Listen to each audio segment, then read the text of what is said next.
Í þessu dæmi ætlum við að finna stikaform sléttu ef við höfum gefna 3 punkta í sléttunni. Ok, við hugsum okkur þannig en að við erum hérna með þessa, ég ætla að teikna hérna smá skýringamynd.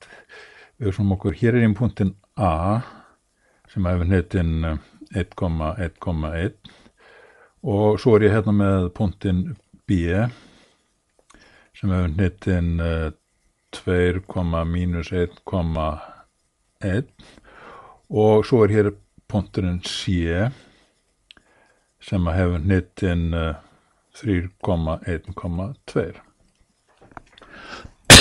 Þessi 3 punktar afmarka sléttu. Ok, þá hef ég hérna 2 vektora, vektorinn AC annars vegar og vektorinn AB hins vegar og við ætlum að finna hnit þessara vektora. Við erum með þá vektorinn AC.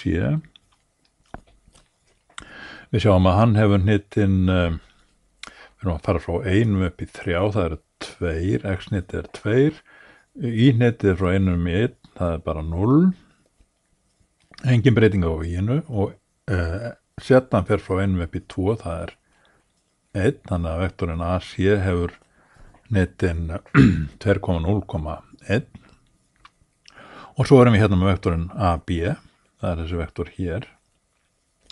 Hann hefur þá hnitin á sama máta 1, frá 1 niður í -1, það er -2 og frá 1 upp í 1, það er 0.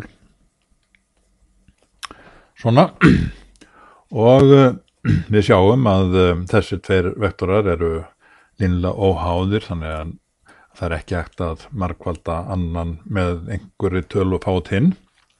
Þannig að við getum notað þessi vektora AC og AB til þess að tákna vektora í sléttunni og ganga út frá punktinum A.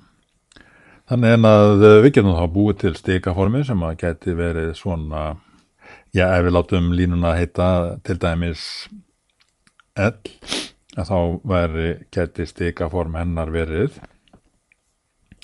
x jaft og x-hnitið í punktinum, það er 1 og svo fáum við, látum annan stikan heita S fyrir vektorinn AC og hinn T. Þannig að við fáum þá 2S að því að x-hnitið í AC er 2 og pluss 1T. Við sjáum að x-hnitið í AB er 1, þannig að við fáum bara T hér. Afsakið. Y er þá jaft og punkturinn er y-hnit punktsins er 1, það er þá líka 1 hér. Y-hnit fyrir vektorsins er 0, þannig að það er ekkert S og y-hnit býttu nú við, ég er nú aðeins rugglast, ég lesi hérna vitlausan punkt. Við sjáum að setuhnitið í vektornum AB er 0, þannig að það á ekkert T þá að vera þar. En við sjáum að, hvað var ég að bulla núna? Jú, x-hnitið í vektornum AB er 1, þannig að hér á þetta að vera T. Þetta var nú bara einhver meinlokk í mér.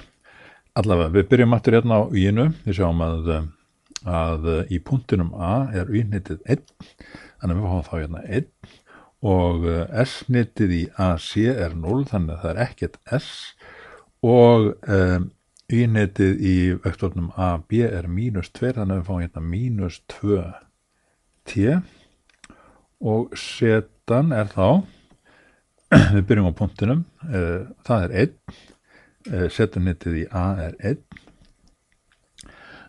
í vektornum AC er setuhnitið 1, þannig að við fáum hérna pluss S og í AB er setuhnitið 0, þannig að það er ekkert T. Þannig að við erum þá komin með stikaform fyrir þessa sléttu sem er þá x jaft og 1 pluss 2s pluss t. Y er 1 minus 2t og setan er 1 plus s. Þannig að þá höfum við lokið því.